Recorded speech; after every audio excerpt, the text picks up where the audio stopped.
Assalamualaikum warahmatullahi wabarakatuh. Apa kabar teman-teman semua? Semoga senantiasa kita disehat afiatkan, rezekinya diberkahkan, dan segala urusannya dimudahkan. Amin ya Allah ya Rabbal Alamin. Akhir tahun 2024 ini viral banget yang namanya Agus ya. Maaf nih yang namanya Agus. Jadi nama Agus ini viral karena ada beberapa kasus yang begitu ramai diperbincangkan di media sosial yang pelakunya nih namanya Agus. Ada Agus Salim alias Agus Sedih dengan kasus donasinya. Terus ada Agus Buntung dengan kasus manipulasi belasan perempuan nih. Agus yang buat garasi yang halangin jalan, Agus penikam istri saat live, Agus pembakar kantor pajak, dan ada lagi seorang penceramah yang biasa dipanggil Gus, cuman yang ini gak ada A-nya ya di depannya. Nah, sehingga dari kasus-kasus yang rame nih, akhirnya netizen pada rame bikin memes, bikin guyonan-guyonan, komen-komen yang lucu-lucu gitu, sampai ngelarang ibu yang hamil ngasih namanya Agus. Terus juga ada konten kreator yang namanya Agus jadi klarifikasi dan mohon-mohon kepada semua Agus agar tidak berbuat aneh-aneh. Terus semua yang namanya Agus jadi diwaspadai nih, karena kalau berbuat macam-macam, kasus sedikit aja bisa jadi besar saat-saat ini kalau yang ngelakuinnya namanya Agus ya. Jadi hati-hati ya yang namanya Agus. Nah, yang saya mau bahas adalah tentang makna sebuah nama ya. Apa sih arti nama Agus? Apakah ada pengaruhnya sebuah nama terhadap perilaku atau keselamatan seseorang? Terus bagaimana sih aturan Islam memberi aturan kepada para orang tua atau kepada siapapun untuk ngasih nama anaknya? Loh, emang ada aturannya ya?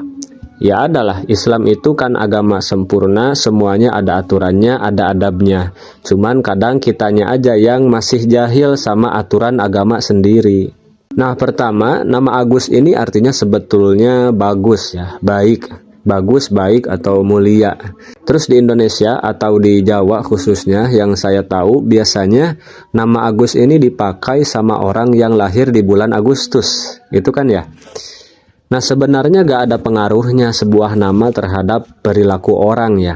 Atau sebenarnya sih di dalam Islam, nama itu bisa jadi sebuah harapan dan doa dari orang tua yang ngasih nama ya. Namun harapan dan doa kan gak akan berguna kalau gak ada usaha dan ikhtiar. Misalnya ada orang namanya Untung, tapi usahanya rugi terus ya karena gak bisa misalnya. Ada orang yang namanya Soleh, tapi kelakuannya salah. Termasuk yang namanya Agus tapi kelakuannya gak bagus. Ya itu tergantung pribadinya masing-masing. Kalau kata William Shakespeare ya, what's in a name? That which we call a rose by any other name would smell as sweet. Apalah arti sebuah nama? Andai kita memberikan nama lain untuk bunga mawar, kita kasih nama bukan mawar misalnya, ia akan tetap berbau wangi. Nah, itu kata William Shakespeare ya. Nah, bagi muslim kita harus tahu bahwa di hari kiamat nanti kita akan dipanggil dengan nama-nama yang dikasih ke kita di dunia dan nama ayah kita juga. Makanya di sebuah hadis kita disuruh untuk membaikan nama. Kalau punya anak disuruh untuk membaikan namanya. Jadi gak ada yang salah sama namanya Agus sih ya. Artinya bagus. Jadi kalau teman-teman ada yang namanya Agus ya lanjutin aja, gak usah ganti nama. Namun selanjutnya saya akan bahas sebenarnya kalau dalam Islam nama yang baik itu seperti apa. Nah, ini mungkin yang belum banyak yang tahu. Nah, pertama-tama saya mau sampaikan keterangan dulu tentang memberi nama kepada anak yang baru lahir. Berdasarkan beberapa hadis dan sudah banyak ulama membahas sebetulnya, nama adalah hak anak yang menjadi kewajiban orang tua. Salah satu hak anak adalah dikasih nama sama orang tuanya. Jadi sebagai orang tua, kita diharuskan untuk memberi nama yang baik kepada anak. Nama yang diberikan harus baik, tidak boleh mengandung unsur doa keburukan, kejelekan, atau apalagi kemusyrikan. Dalam beberapa hadis, Nabi Shallallahu Alaihi Wasallam melarang memberi nama dengan nama yang buruk, seperti Asiyah dengan huruf ain dan sod ya, bukan Asiyah. istri Fir'aun. Tapi aso dari kata aso yang artinya bermaksiat. Asiyah berarti wanita yang bermaksiat. Atau dolin misalnya dengan bod artinya orang-orang yang sesat. Dan lain sebagainya yang mengandung makna yang jelek, yang buruk. Itu tidak boleh. Nama yang baik itu penting sebagai doa, sebagai identitas, juga bisa sebagai cara orang tua menyebar sunnah, menyebar kebaikan, dan juga mengingatkan kepada orang-orang soleh. Bisa jadi dengan anak misalnya diberi nama Muhammad Umar, maka orang-orang ketika mendengar namanya jadi ingat kepada Nabi Muhammad dan ingat juga kepada sahabat Umar bin Khattab. Nama juga bisa saja menunjukkan karakter keluarga si anak nih, atau karakter orang tuanya. Misalnya ada anak yang dinamai Hashim Asy'ari. Oh, karena orang tuanya adalah dari kalangan NU dan sangat mengidolakan Kiai Haji Hashim Asy'ari. Atau misalnya anak dinamai Ahmad Dahlan. Oh, berarti orang tuanya mengidolakan pendiri Muhammadiyah Kiai Haji Ahmad Dahlan, dan seterusnya. Tapi meskipun gak tentu juga ya, meskipun ya makna dari nama anak itu sangat ditergantungkan kepada maksud dari orang tua itu sendiri. Nah, selanjutnya saya mau kasih tahu nama-nama yang paling baik dalam Islam itu apa aja sih gitu. Di antaranya disebutkan di kitab Al-Adhkar, Imam An-Nawawi rahimahullah memberitahu kita hadis dari riwayat Imam Muslim bahwa sesungguhnya nama yang paling dicintai oleh Allah adalah Abdullah dan Abdurrahman. Abdullah artinya hamba Allah. Abdurrahman artinya hamba Allah yang maha penyayang. Nama ini mengandung makna yang menunjukkan penghambaan orang tersebut kepada Allah. Berarti kan termasuk doa juga supaya ia diakui sebagai hamba Allah. Sehingga di zaman Nabi ada sekitar 300-an sahabat Nabi yang memiliki nama Abdullah. Ya, di antaranya yang terkenal adalah Abdullah bin Umar, Abdullah bin Abbas, Abdullah bin Mas'ud, dan lain-lainnya. Nah, itu jadi yang pertama ya, nama yang paling baik itu menurut para ulama adalah yang bernama Abdullah, Abdurrahman. Lalu yang kedua, urutan selanjutnya adalah nama yang diidofatkan atau disandarkan kepada Asmaul Husna yang lainnya, kepada nama-nama Allah yang lain, seperti Abdul Malik, Abdul Quddus, Abdul Razak, dan seterusnya. Nah, yang mana nama-nama ini kayaknya udah mulai di zaman ini dianggap kurang keren ya, atau malah naudzubillah dianggap kampungan gitu. Padahal ini nama yang bagus, nama yang dianjurkan dalam Islam. Tapi karena zaman, era modern, globalisasi dan seterusnya, orang-orang jadi nganggapnya kampungan gitu. Itu yang nganggap gitu bahkan orang Islam, ngakunya Islam. Yang ketiga seterusnya, kalau gak pakai nama-nama yang tadi, Abdullah, Abdurrahman, Abdul Malik dan seterusnya, yang paling baik di Islam itu adalah nama para nabi dan para rasul, seperti Nabi Adam, Nabi Nuh ya. Kita kasih nama anak Adam misalnya, Nuh, Musa. Dan apalagi kalau dikasih nama pemimpin para nabi, yaitu nabi kita, Nabi Muhammad Sallallahu Alaihi Wasallam. Makanya banyak di antara para ulama yang namanya Muhammad.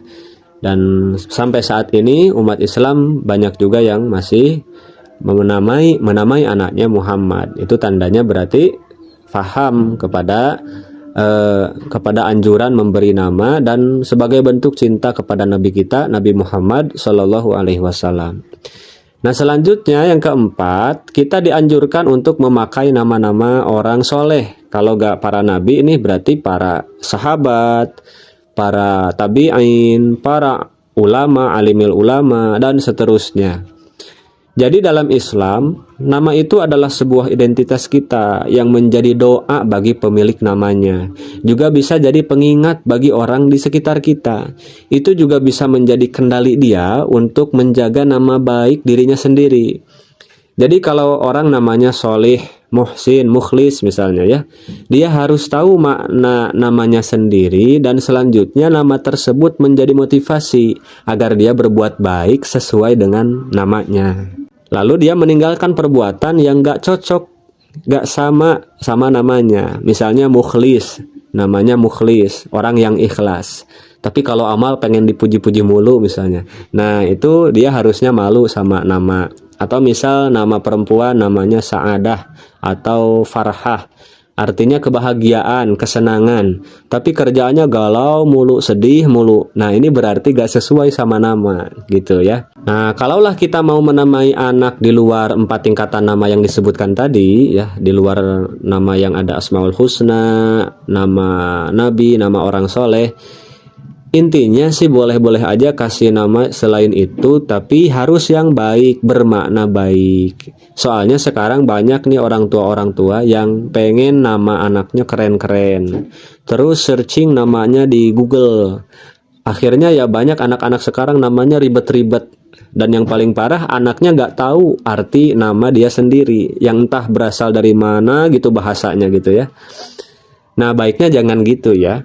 Adabnya sih kalau kita punya anak, terus kita gak ngerti cara ngasih nama, mintalah masukan nama dan minta didoakan sama orang yang soleh, sama ulama, sama orang yang paham agama dan paham bahasa Arab.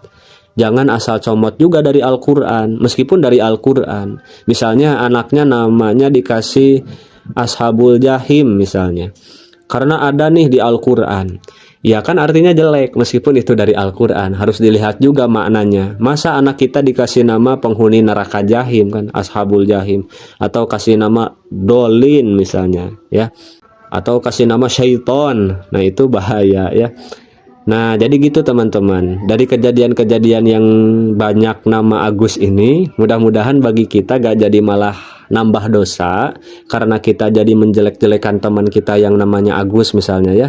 Atau kita masih aja nih terus ngegibahin mereka-mereka yang lagi viral, apalagi dengan disertai caci maki dan seterusnya. Jangan deh ya, nambah-nambah dosa. Segala yang viral dan segala apapun yang muncul di kehidupan kita, itu adalah ujian bagi kita yang harus kita cari hikmah terbaiknya. Salah satunya di video ini, kita jadi belajar tentang masalah nama dalam pandangan keilmuan Islam. Itu saja yang dapat saya sampaikan. Kalau ada yang salah, coba dikoreksi aja di kolom komentar.